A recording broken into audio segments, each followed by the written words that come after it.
Hey, what is up, guys? It's Kevin back in with a quick new video, just showing you guys what I've been doing and what I've been working on. Now, today is the day. I've been looking forward to this day for the past like 4 years. Getting a solid project car that is just not going to sit here and rot. So, I've been looking for a project car for about a month now.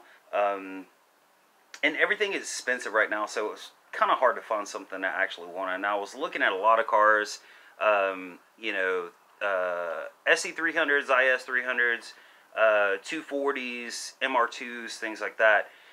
Now, I knew that the car that I was going to get had to fit a certain criteria, and there was 4 things that I was looking for.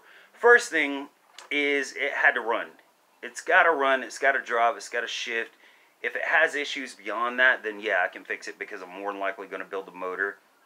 And if it's a non-turbo, I'm going to put a turbo on it, so I had to build a motor. The second thing is it had to be a rear-wheel drive and it had to be a 5-speed transmission. That was a big thing. Third thing is that it had to have aftermarket support when it comes to aftermarket mods and stuff like that. I want a car that I can actually just jump on Amazon or jump on eBay or jump on Facebook and buy parts for it if I need to buy parts for it. That's the biggest issue that I have with other cars, the Porsche, the Starion, the S12 200SX. I couldn't find parts for them, so they just sat there and sat there and sat there. And the last thing is that I wanted to find something cheap. Now, if you want a rear-wheel drive that's 5-speed, getting something cheap is kind of tough. But yesterday I found something that was in Alabama, so I drove out to Alabama this morning, looked at it, picked it up, and let me actually show you guys what it is. This is my new project car. This is a 1997 Mazda Miata. And the guy posted it up, and he said that the rack and pinion was bad. And the rack and pinion is basically when you turn the steering wheel, the rack and pinion is what moves the front wheels to steer the car.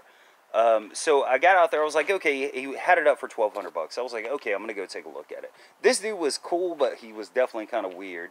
As you can see here, he's got a traffic sign as a spoiler. There's a lot of stuff I'm going to have to do to this car, but the top's in good condition, the body's in okay condition, it's not in great condition.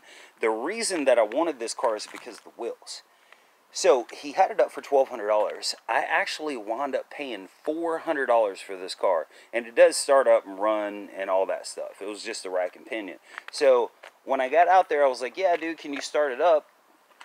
And he was like, yeah, I can start it up. The battery was dead. All this. I mean, you can see from this random shit over here. Let me see here. This random shit here for a fucking padlock. This window doesn't go up and down. This fender here is dented, which I might actually put fender flares on it and fix it, or I could just change it completely. This dent right here will actually pop out. The interior is rough. It is definitely rough. The interior is rough. You see that big dildo shift knob right there? Stupid. Door panel, I got to get a door panel for it. And I was actually thinking about going ahead and getting those flat aluminum door panels on it. This is some crazy shit right here. Like, who does this? There's a Jaeger bottle. There's some fake bugs. There's a croissant. Like, who the hell does this? Seriously. Looks like my wife's home. Anyway, so yeah, this thing runs and drives. Let me start it up for you. This thing runs great. And the cool thing about it is there was nothing wrong with the rack and pinion. Actually, if you know anything about these cars, the rack and pinion has 2 holders on it that holds it to the frame. Now, the 2 bolts on one side actually came out. And when you turn the wheel, it was basically making the rack and pinion kind of like go out and in. So all I had to do was put those 2 bolts on it, and it runs and drives great. I did blow the bottom radiator hose. He said that it was leaking a little bit. I sat here and let it run for about 45 minutes just idling, and then I noticed that the bottom radiator hose was leaking. So I got to do that. A lot of things I'm going to do with this car, but as of right now, it has Raceland adjustable suspension. It's not just the coilovers, it's the entire suspension. So that's cool. For $400, that's basically what the wheels are worth, wheels and tires. And another thing is, back here in the back, he left everything in it for me. He was like, screw it, dude, I don't need it. So I got a Pittsburgh jack, I got some jack stands, it's got a brand new battery in it, it's got another intake for it, a bunch of clamps and stuff like that. So, you know, if you consider what the jack stands and the wheels, that basically paid for the car, and the rest of the car was pretty much free.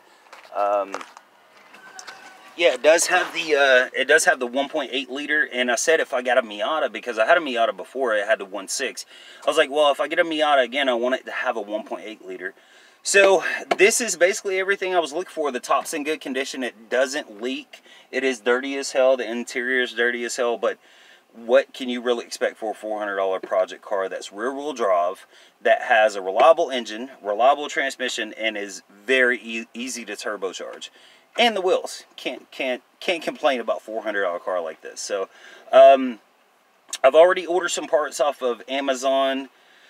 This is going to be a running project. Everything that I do to it, I'm going to try to make a video about every single thing. The biggest thing I want to do is probably pull off the head, port and polish the head, put some forged pistons, and maybe do a turbo kit on it, change the clutch, stuff like that. But yeah, that's pretty much it for now, guys. I'm super excited about this.